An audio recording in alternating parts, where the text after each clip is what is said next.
A lot of them actually believe in the manosphere, by the way. The manosphere, you know the manosphere. You made that up? realize people have different opinions in there and are different groups and different ideas. Actually, I did. Face to face with a few of them. Such as? Well, Emily Yukis. She's not there. Okay. What was his name? You haven't talked to a single one of them. You don't know what you're talking about. You're slandering people like all the people that were out here protesting. You don't know what you're talking about. Actually, I think that if you're going to do this interview that way, and I think that's ridiculous. You If you're gonna slander people, I'm gonna call you out, and this is me calling you out. So I am slandering them for their policies of racism. I have read Mike Cernovich's awfulness, and just because you're laughing and wearing a beautiful gown doesn't mean that you are correct. Actually, right, I'm me sorry. having the facts means I'm correct. I thought there What were a facts lot have of... you given me? You've asked me a lot of questions, and then when I haven't given something, you say that I'm wrong. But what facts have you actually offered? I just want to know that. I offered counters to every single time you claimed there was a white supremacist in there. You offered bullying tactics. No, I'm asking for you to substantiate your bullying and slander of this group, and you haven't given me one piece of substantial evidence. Not one. How about Milo Yiannopoulos? He's not there. He was actually a featured guest. He's not Is there. he not there? I was just in there. He's not there. Is You he- don't know a thing. He was a featured You guest. don't know a thing. No, he he's was not. a featured guest. I was just in there. He's not in there. That doesn't mean he wasn't a featured guest. Could you actually accurately I'm a state? featured guest at the deplorable. I know that you are. You're actually the only woman who's actually featured. Because guess what? It's a bunch of dudes.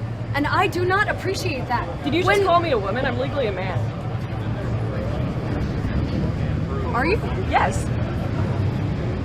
Do your viewers realize that? Yes. I did a whole video on it. You're legally a man? I am legally a man. Do you identify as a cis woman or a cis I'm a male man. or transgender? I'm a man. You're a man? Yes. Can I interject? I'm surprised by that. I just My wanna apologies. I interject. never would have known that. Cheers. All right. Well, make Can I sure to check interject? people's No, you- pronouns first next time. I gotta All get right, I'm going. gonna But have a interject. good Are night. people- Hello, Lesbian Bieber checking in with the Rebel Media. I'm here today because I'm going to be going to a doctor's clinic to see if I can be diagnosed as a man. I don't know if it'll work. I've got a pretty good getup, in my opinion. And because gender is on a spectrum, I mean, unless they're massive bigots, they'll have to give me the diagnosis. Ezra has already given me some excellent tips. Things to say. Pals before gals. Let's get fucked up. May I have my license, m'lady? Thanks for the tips, Ezra. I'm sure they'll be super helpful. Let's go see if this works. Able to get your... So when I go to get my driver's license, so when I go into bars and stuff, people don't misgender me. I just want to be able to have male on my gender identification on my driver's license card, but I need a doctor's note to do that. They're changing it in the next 2 years, so you don't need any so sort of that you note. don't have to identify female or male. Yeah, no. I use male pronouns along with Okay. my friends, yeah. So that he doesn't have to identify as female on his official government documentation. Well, I'm gonna give you the benefit of the doubt. I mean, it's not like I can prove anything, right? Yeah, Obviously. Yeah, thank you. So this is to...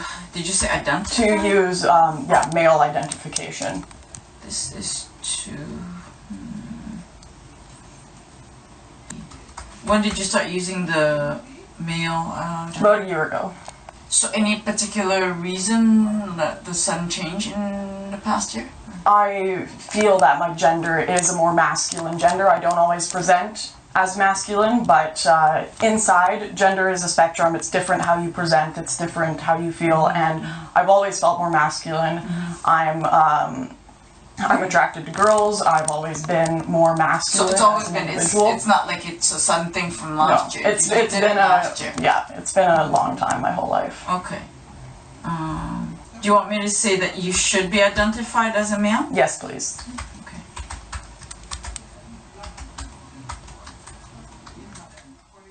Okay. The letters of Thank the, you so much. the contact.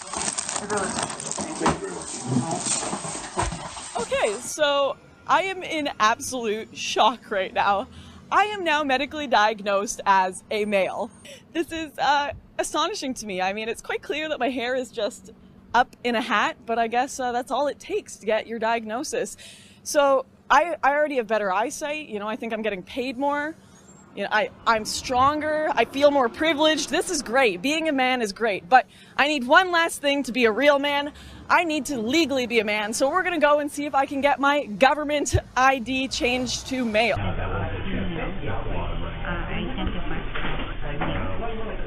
I have an attack on the doctor,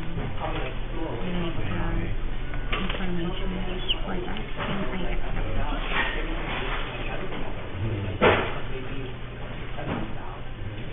Sure.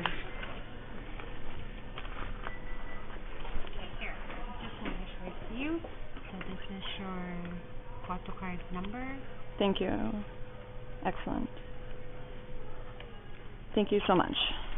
Okay, so as of today, I now have a doctor's confirmation that I should be identified as a male and legal confirmation that I am indeed a dude. I honestly didn't expect it to be that easy.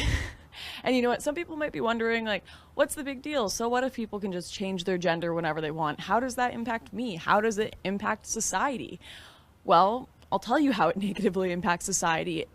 It makes us, as a whole, give up our sense of honesty, objectivity, and our respect for facts. I mean, we've gotten to this point of toxic hedonism where we've decided that we prefer feelings over objective honesty. We've decided that we prefer to do whatever makes us feel good rather than acknowledge the reality of situations. I showed up to get my government ID wearing makeup. I had my hair down. I was wearing high heels. I was talking like a chick when I was there. But when I said I want to be a male, the government worker played into my delusions because she doesn't want to get fired. And in fact, if Bill C-16 goes through, Trudeau's new bill on transgender rights, LGBTQ things, people could literally go to jail for denying someone's gender identity, no matter what they present as, no matter if they have a doctor's note or anything. You could go to jail. That is insane. Today, you can go into a doctor's office, and this is even before Bill C-16 has gone through, and it'll take you 1 hour, not even, to intimidate a doctor into giving you whatever identification you want. We're embracing calling professors they. We're considering making it illegal to question people's ridiculous pronouns. How far can this go? Society is going to come to a crossroad at some point. Are we going to embrace reality or fiction? Fuck them. Take a picture of me. Fuck them. I'm right here. You went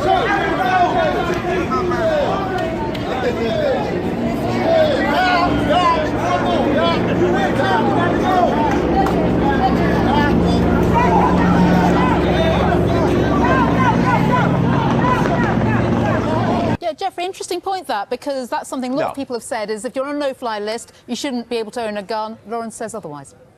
No. Ms. Southern is completely wrong and tone-deaf like Mr. Ryan. Let me tell you about Ms. Southern.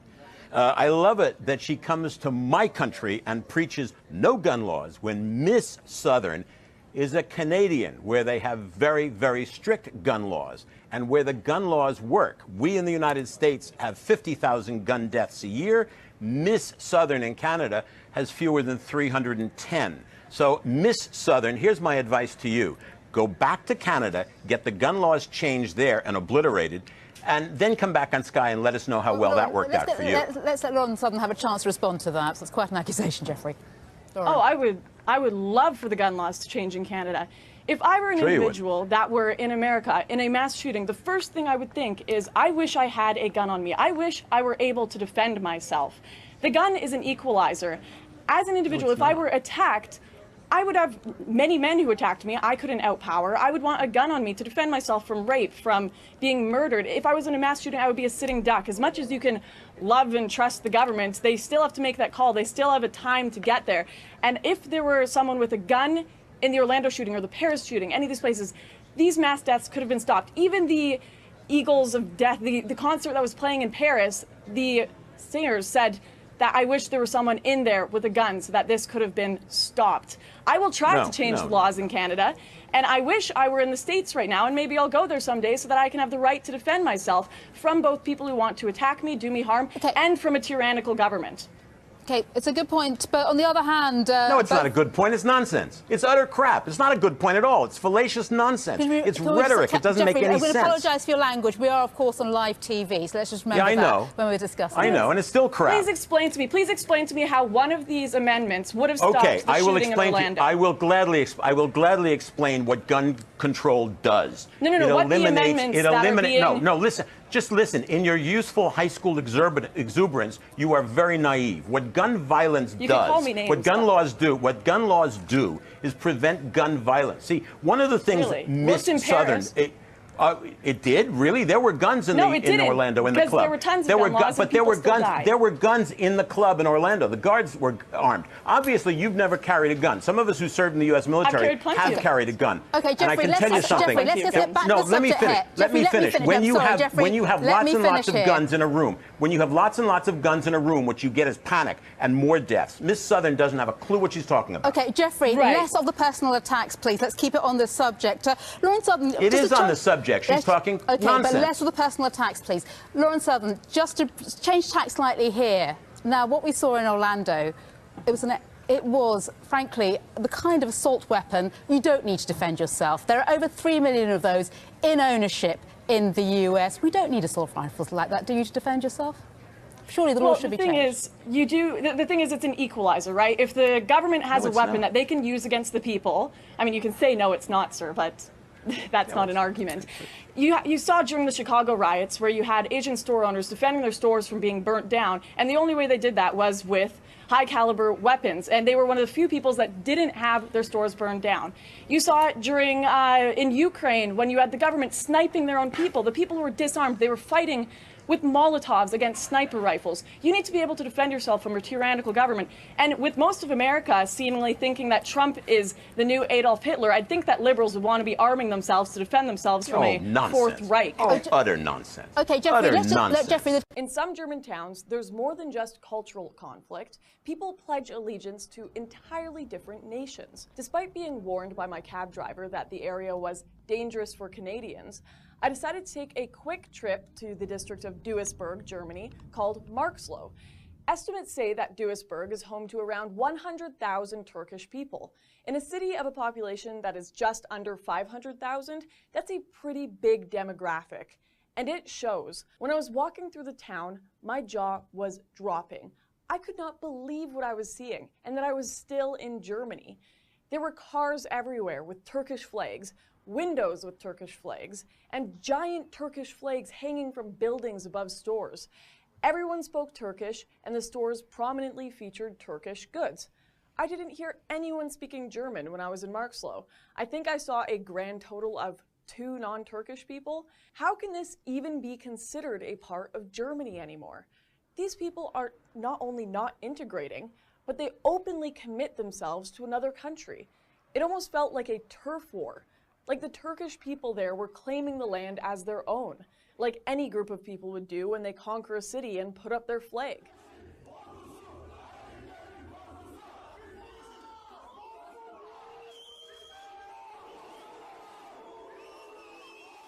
In Marxloh, Germany has surrendered its sovereignty. The Turks have completely dominated the area. There were few German flags left in Marxloh, and when I did see them, they seemed like a sad little protest on conquered land, a harrowing symbol of the weary soul of Germany. Why else would you move to a country if you are in love with another? If you are so obsessed with Turkey, why not stay there? If you have no intention of being a German, why not move back? Germany is being conquered culturally, quite literally, and as immigration increases and Germany leaves its borders open, the borders of these enclaves will expand until the country is unrecognizable. You see this all over the world. We have cultural enclaves in Canada where people don't learn the language, don't integrate or mix with other Canadians, and have an entirely different culture. Our governments claim these communities are evidence of multiculturalism. But when you go to these enclaves, there is no evidence of integration. It is just segregation. And this fragile equilibrium cannot last for long. I want to talk about your rise, but let's talk about Milo for just a second. Sure. Because if you mention his name and then you don't say something, everyone's going to freak out.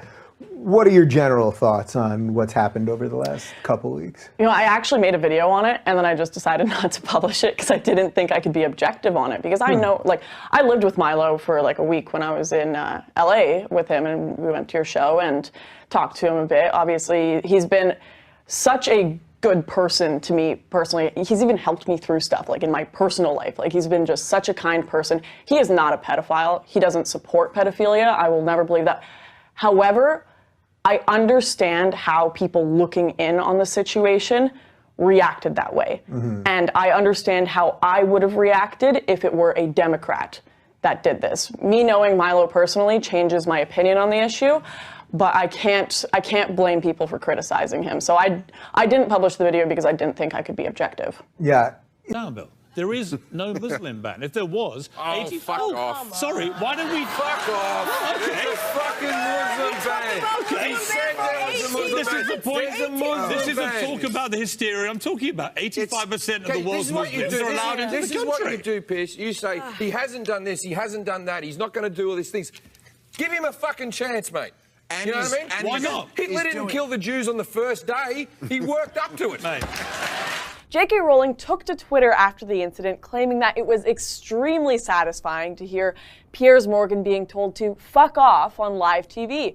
To which Piers said, "This is why I haven't read a single word of Harry Potter."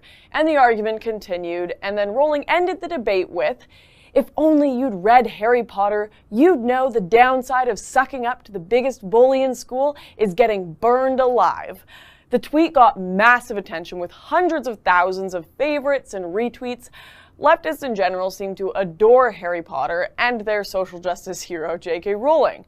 But there is one important fact that J.K. and her fans seem to be omitting when using Harry Potter as an argument, and that is that Harry Potter is fiction. It is not real. It is fantasy. It is not a political science textbook. J.K. is not a philosopher. Harry Potter is not an international relations how-to guide. In no situation should Harry Potter be the device that people interpret the world by. Rowling seems to fall onto the end of the political debate where we open up our borders and the world lives happily ever after in a multicultural, peaceful dream. War will be over, there will be no conflict or terrorism. We'll save everyone in the Middle East by dropping our defenses and letting everyone in.